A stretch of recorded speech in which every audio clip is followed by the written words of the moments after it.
Nanawagan ng ilang kaanak ng mga biktimang estudyante sa pamamaril sa San Jose National High School sa Tacloban City na ibaba na ang age of criminal liability o edad ng pananagutan sa batas sa bansa. Naging emosyonal si Jeneline Badoria, ina ng isa sa mga nasawing mag-aaral, habang iginigiit na kinakailangan ng mas mabigat na parusa para sa mga salarin. Ito ay matapos umanong magmalaki ang isa sa mga sospek na hindi siya makakasuhan dahil siya ay menor de edad pa lamang. Gusto ko lang sabihin na kung pwede, pababaan yung edad na pwede nang makasuhan. Kasi sabi niya nung yung nakabaril sa anak ko, wala daw crime liability. So paano yan? Isa sa lang yan sa bahay Pag-asa? Pwede naman siyang makulong doon sa ibang pasilidad na pwede sa kanilang edad para din nila maramdaman yung sakit, yung parusa na karapat-dapat sa kanila eh.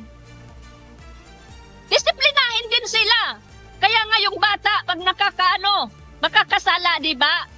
Disiplinahin, turuan ng maayos, turuan ng tama. Sabihin na yun, hindi yung tama yung ginagawa mo. Hindi yung tama. Di ba paparusahan yan? Papaluhurin?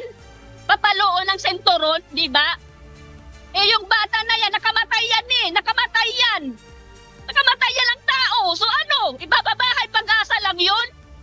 Ha? So dapat may pasilidad din na karapat-dapat sa kanila. Maramdaman din nila yung sakit. Ganito rin ang naging sentimiento ni Rolando Lapidario, ang ama ng isa sa mga mag-aaral na sugatan at kasalukuyan pang nagpapagaling sa ospital. Gusto ko rin ibaba yung 15 to 12 years old na para hindi na pamarisan yung paggagawa ng krimen. Dahil kung hindi natin ibababa yan, mamimihasa yung mga minor de edad na yan eh. Marami pang batang papatayin dahil hindi sila makukulong.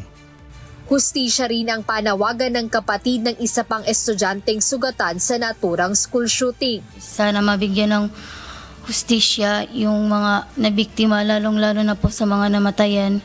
At sana po hindi maging hadlang ang pagiging minor de edad para makulong.